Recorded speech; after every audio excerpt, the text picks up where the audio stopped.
혹시 신과의 관계를 떠올렸을 때 사랑보다는 두려움이 먼저 느껴지시나요? 오늘은 바로 그 두려움을 넘어서 신을 정말 진짜 친구로 만날 수 있는 아주 새로운 방법에 대해 한번 이야기해 보려고 합니다. 그래서 바로 이 질문으로 시작해봐야 할 것 같아요. 여러분에게 신은 어떤 존재인가요? 따뜻한 친구인가요? 아니면 어딘가 좀 무서운 부로님 같은 존재인가요? 이 질문에 대한 여러분의 답이 아마 오늘 이야기 전체를 이해하는 열쇠가 될 겁니다. 오늘 이야기의 핵심은 신과의 관계를 딱 두 가지로 나눠보는 거예요. 하나는 우리가 바라는 거겠죠? 친밀하고 사랑이 넘치는 우정이요. 그런데 다른 하나는 규칙, 그리고 처벌에 대한 공포가 지배하는 관계, 바로 두려운 관계라고 부릅니다. 안타깝게도 많은 사람들이 바로 이 두 번째 관계 속에 갇혀 있다고 해요. 이 두려운 관계, 영어로는 fearship이라고도 하는데요. 이게 뭐냐면요. 신을 굉장히 엄격하고 요구가 많은 부모처럼 생각하는 거예요. 예배는 무조건 이런 방식으로 드려야 해. 의도가 아무리 좋아도 실수하면 바로 벌을 내릴 거야. 이렇게 믿는 거죠. 많은 분들에게 이게 어쩌면 신과의 기본적인 관계 설정일지도 몰라요. 뭐랄까, 속마음을 털어놓는 친구라기보다는 내 모든 걸 평가하는 판사처럼 느껴지는 거죠. 자, 그럼 이런 두려운 관계는 대체 어디서 시작되는 걸까요? 여기서 아주 흥미로운 지점으로 넘어가게 됩니다. 우리가 아주 어렸을 때 겪었던 권위자와의 경험이 알게 모르게 신에 대한 우리의 관점을 만들어낸다는 건데요. 오늘 다룰 이야기의 저자가 겪은 개인적인 경험이 이걸 정말이지 너무나도 강력하게 보여주는 예시가 됩니다. 저자의 어린 시절에는요, 그의 인생을 바꾼 두 가지 결정적인 사건이 있었습니다. 첫 번째는 10살 때였어요. 피아노와 사랑에 빠졌는데 아버지가 그 피아노를 박살내버렸죠. 새 걸 사주겠다는 약속은 당연히 지켜지지 않았고요. 그리고 몇 년 뒤 이번엔 신부가 되겠다는 꿈을 꾸게 되는데 이 꿈마저도 아버지 손에 좌절되고 맙니다. 바로 이 두 사건이 권위라는 것, 그리고 나아가 신이라는 존재에 대한 그의 생각을 완전히 틀어지게 된 거죠. 이야기는 단돈 25달러짜리 중고 피아노 한 대에서 시작돼요. 근데 이 피아노가 그냥 악기가 아니었어요. 어린 소년에게는요, 세상에 단 하나뿐인 모든 비밀을 다 털어놓을 수 있는 그런 베스트 프렌드였던 거죠. 음악을 통해서 현실에서 벗어나고 또 위로를 받았던 거예요. 하지만 아이의 이러한 순수한 기쁨과는 정반대로 아버지의 반응은 정말이죠. 얼음장처럼 차가웠습니다. 그 망할 놈의 피아노 좀 그만두들겨. 이 차가운 한마디가 앞으로 닥쳐올 비극의 시작을 알리는 신호탄이었죠.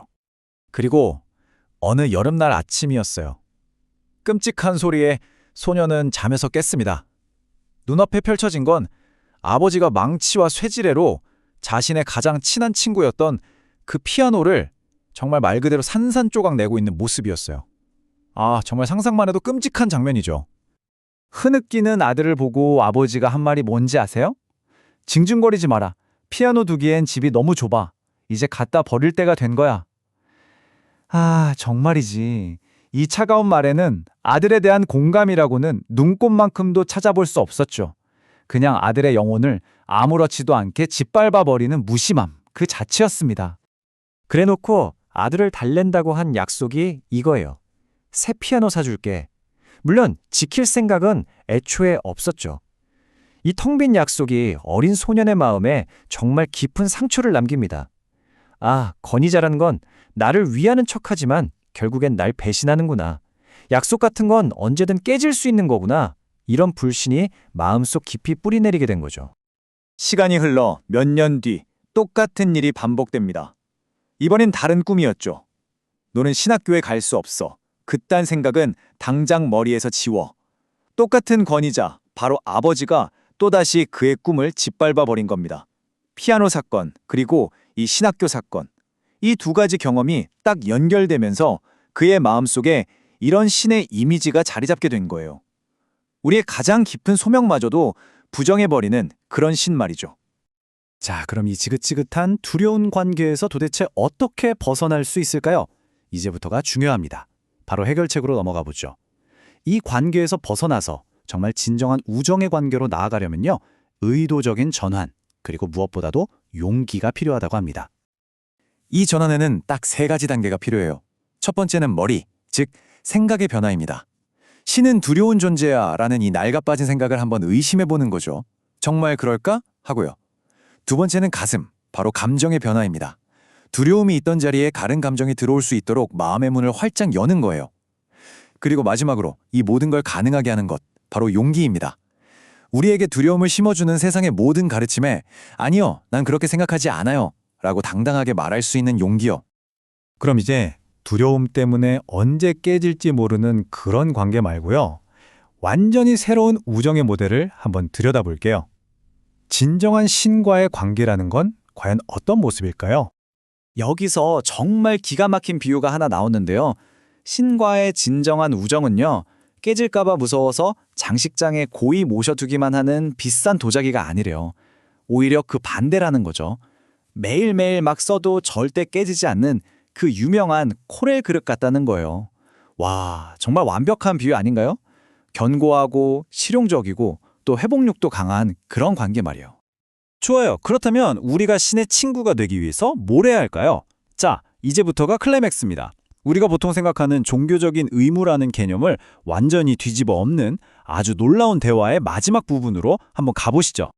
신의 친구가 되는 방법은요, 생각보다 훨씬 간단합니다. 신이 이렇게 말하는 거죠. 나를 믿어줘. 나를 사랑해줘.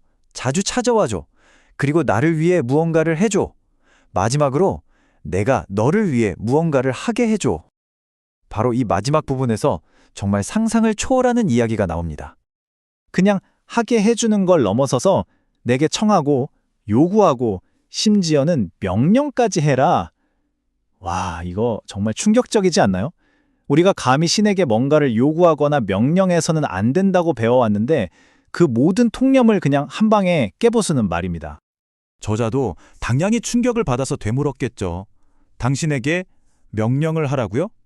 아마 지금 이걸 듣고 계신 여러분도 네? 뭐라고요? 하셨을지 몰라요.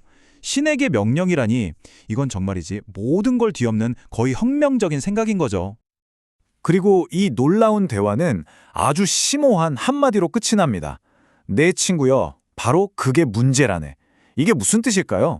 우리가 신에게 뭔가를 부탁하고 요구하기를 주저하는 것, 바로 그 태도 자체가 진정한 우정을 가로막는 가장 큰 장벽이라는 뜻이에요. 그래서 오늘 이야기의 마지막은 이 질문으로 마무리하고 싶습니다.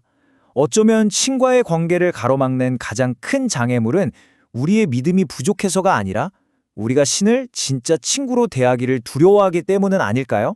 한번 스스로에게 물어보세요. 나의 관계는 우정인가요? 아니면 두려움인가요?